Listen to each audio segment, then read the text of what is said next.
Assalamualaikum warahmatullahi wabarakatuh. Salam sejahtera untuk kita semua. Shalom, Om Swastiastu, Namo Buddhaya, salam kebajikan. Pada kesempatan ini, saya Gracia Febnasdi Rahalia Hulu dengan nomor induk mahasiswa C1C020053 dari kelas R009, Program Studi Akuntansi Fakultas Ekonomi dan Bisnis Universitas Jambi.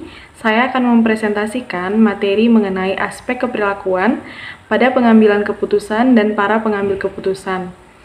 Video presentasi ini saya buat untuk memenuhi tugas dari mata kuliah Akuntansi Keperilakuan yang diampu oleh dosen pengampu Bapak Dr. Wirmi Eka Putra, SEMSI, CI, QNR, CSRS. Langsung saja ke pembahasan yang pertama, yaitu mengenai proses pengambilan keputusan, yaitu definisi pengambilan keputusan. Nah, pengambilan keputusan telah disamakan dengan proses memikirkan, mengelola, dan memecahkan masalah. Oleh karena itu, terdapat beberapa definisi yang masing-masing digunakan untuk tujuan tertentu. Nah, dalam organisasi, pengambilan keputusan biasanya didefinisikan sebagai proses memilih di antara berbagai alternatif tindakan yang berdampak pada masa depan, seperti banyak aktivitas sosial lainnya. Nah, proses pengambilan keputusan itu dapat dijabarkan dalam langkah-langkah yang berurutan, yaitu yang pertama, pengenalan dan pendefinisian suatu masalah atau suatu peluang. Nah, untuk mengenali dan mendefinisikan masalah atau peluang, para pengambil keputusan memerlukan informasi lingkungan, keuangan, dan operasi. Kemudian yang kedua, pencarian atas tindakan alternatif dan kuantifikasi atas konsekuensinya. Nah, pencarian tersebut seringkali dimulai dengan melihat masalah serupa yang terjadi di masa lalu dan tindakan yang dipilih pada waktu itu. Jika tindakan yang dipilih berhasil, maka kemungkinan tindakan tersebut akan diulangi. Jika tidak, pencarian akan alternatif tambahan akan dibahas. Kemudian pemilihan alternatif yang optimal atau memuaskan. Nah, tahap yang paling penting dalam proses pengambilan keputusan adalah memilih satu dari beberapa alternatif. Walaupun tahap ini tampaknya rasional, tetapi keputusan akhir seringkali didasarkan pada pertimbangan politik dan psikologis dibandingkan pada fakta-fakta ekonomi. Kemudian yang terakhir yaitu penerapan dan tindak lanjut. Nah, kesuksesan atau kegagalan dari keputusan akhir bergantung pada efisiensi dari penerapannya. Penerapan tersebut hanya berhasil jika orang-orang yang menguasai sumber-sumber daya organisasi, misalnya uang, orang, dan informasi, benar-benar berkomitmen untuk melaksanakannya. Selanjutnya, motif kesadaran. Nah, motif kesadaran ini adalah sangat penting dalam proses pengambilan keputusan karena merupakan sumber dari proses berpikir. Terdapat dua faktor penting dari motif kesadaran dalam konteks pengambilan keputusan, yaitu yang pertama, keinginan akan kestabilan atau kepastian. Yang kedua, keinginan akan kompleksibilitas dan keragaman. Selanjutnya, jenis-jenis dari model proses. Nah, motif-motif yang berada di belakang sebuah keputusan bersifat kompleks. Ada 3 model utama dalam pengambilan keputusan berusaha untuk mengidentifikasi motif dari seorang pengambil keputusan dalam suatu organisasi. Model-model tersebut adalah yang pertama, model ekonomi.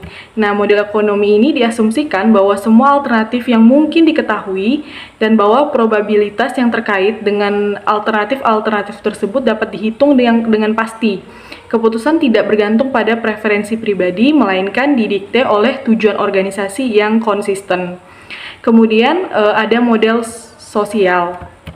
Nah, model ini adalah kebalikan yang ekstrim dari model ekonomi. Model ini mengasumsikan bahwa manusia pada dasarnya adalah irasional dan keputusan yang dihasilkan terutama didasarkan pada interaksi sosial. Terasa bahwa tekanan dan harapan rekan kerja merupakan kekuatan utama yang memotivasi. Dan yang terakhir yaitu model kepuasan Simon. Nah, model ini adalah model yang lebih berguna dan praktis. Model ini didasarkan pada konsep Simon tentang manusia administratif, di mana manusia dipandang sebagai makhluk yang rasional karena mereka mempunyai kemampuan untuk berpikir, mengolah informasi, membuat pilihan, dan belajar. Kita ke pembahasan selanjutnya, yaitu mengenai pengambilan keputusan organisasi. Nah, pengambilan keputusan organisasi ini yang dibahas mengenai asumsi-asumsi keperilakuan yang mendasari proses pengambilan keputusan perusahaan. Nah, pertama akan dibahas mengenai perusahaan sebagai suatu unit pengambilan keputusan, kemudian mengenai resolusi semu dari konflik, selanjutnya menghindari ketidakpastian, kemudian pencarian masalah, selanjutnya pembelajaran organisasi, dan kemudian manusia, para pengambil keputusan organisasional.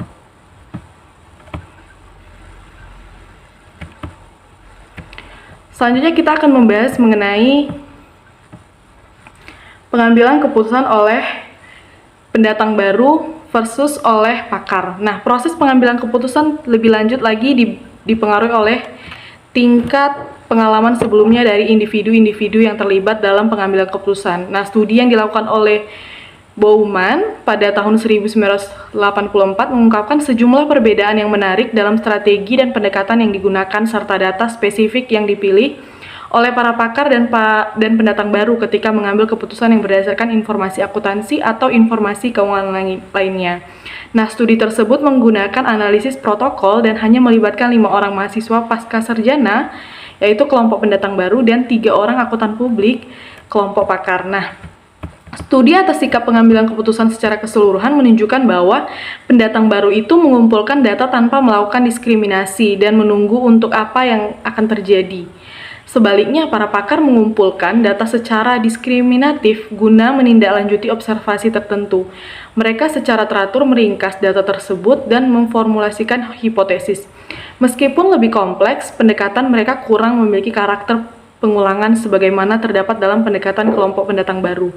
Nah, untuk menggambarkan perbedaan dalam penggunaan data, peneliti membagi tugas analisis keuangan tersebut dalam 3 komponen, yaitu pengujian informasi, integrasi pengamatan dan penemuan, dan yang terakhir yaitu pertimbangan.